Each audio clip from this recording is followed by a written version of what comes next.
Good afternoon, children. I'm here with your history second chapter, Spread of Christianity. Today is 20th of April, Monday. So, in our last class, we studied the rise of Christianity, how this new religion, that is Christianity, rose after the death of Jesus Christ. And today we are going to read how did it spread to the European parts. Now, it is this transition period took over 900 to 1000 years, which was from 7th century CE to 16th century. Okay, now this period, this span of time that transition period took from ancient to the medieval is not universally accepted. The reason is because the historians and the scholars, they did not agree to each other. So there was a clash between their understanding between the span of time that it covered. Anyway, we move into the decline of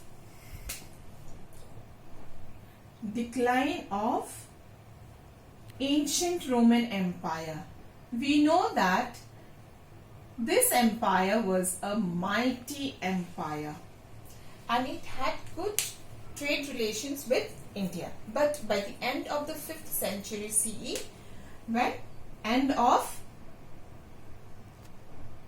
5th century CE, we see the downfall of the ancient Roman Empire. And what were the reasons? The reasons were the repeated attacks. Repeated attacks by whom? By the barbarian tribes, or we call it as Germanic tribes, and they were Goths, Vandals and Franks. So first was repeated attacks, or you call it, sometimes these tribes were also called as barbarian tribes or barbarian invasions. Okay, they penetrated through the Roman Empire and then they brought damage to this empire, and then they didn't even left the city of Rome. The second was political and economic crisis. Why political? Because it was a huge area and it was difficult for the Roman Empire to manage the vast.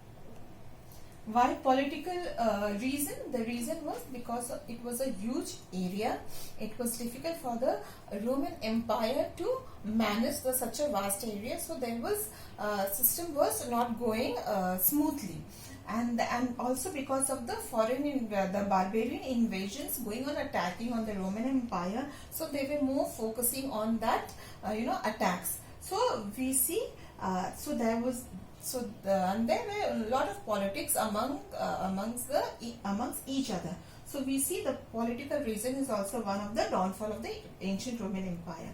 Next is economic crisis. Now, why reason? Why? Because since the military people were going on, they were trying to protect the Roman Empire. So the emperor had to invest lot of money on the military force for their food, for their weapons and all those things. So we see there's an economic crisis, and so we see because of these three reasons we see the ancient Roman fall, so because of political, economic and barbarian invasion, we see there's a downfall of disintegration of the ancient Roman Empire. Now, on the other side, we see there's a birth of new empire, that is the Byzantium Empire. We have read that in the first chapter, Constantine, what he did, he had shifted the capital from Rome to Constantinople, and it is an ancient place at Byzantium. Byzantium is a place and the empire is called as Byzantium Empire. And then we see that around 395 in 395 CE.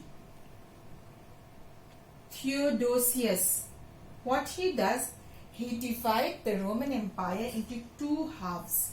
Okay, the Western Roman Empire and the Eastern Roman Empire. And the capital of Western Roman Empire was Rome, and here Constantinople. Constantinople.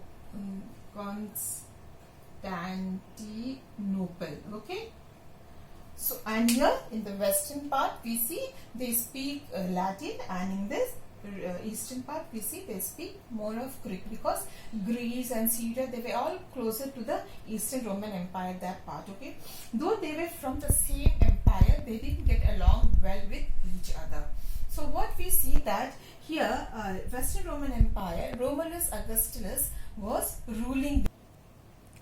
So here Roman Empire is now divided into Western and Eastern Roman Empire. Western Roman Empire was not as strong as the Eastern Empire, as I told you. So what happens, we see there's a barbarian attack here also, in the western part also.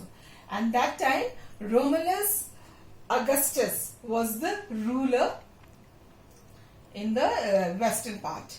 So what we see is he's been attacked by the barbarian emperor.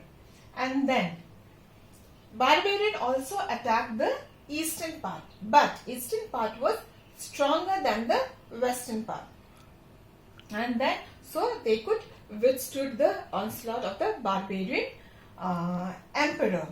Then what we see here, the Germanic tribes, they lived on the borders of the Roman Empire for more than a century, and then they were familiar with the cultures of the Roman cultures. And then what we see here, now there was a downfall, there was a death blow of the Western Roman Empire. Now they wanted, after the fall of Western Roman, what they wanted, a unified government to run the empire. So to run that during the European medieval time. So that time when barbarian had attacked, they had left the churches. They had left the church unharmed, and then they allowed the priests there to retain their spiritual practices. So that way the churches are.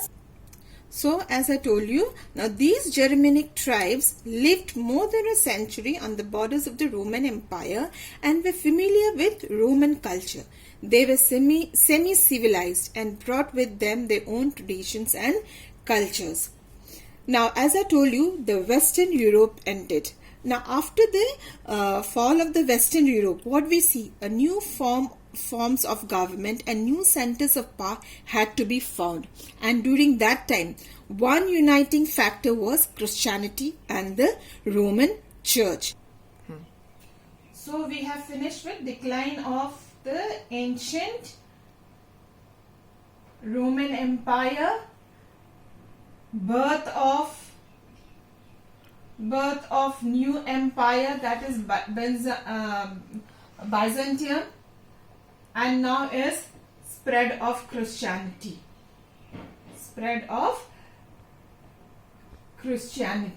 Now here, as I told you, the barbarians had left the church to practice their spiritual rites, okay, prayers and all. So this way we see there's a spread of Christian churches are increasing.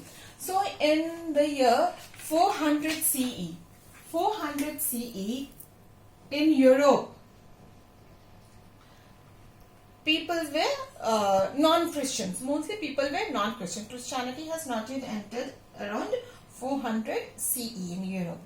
But within that 500 years, that means around 900 CE, what do we see? Within this, here it is. So in 400 CE, most people in Europe were non-Christians.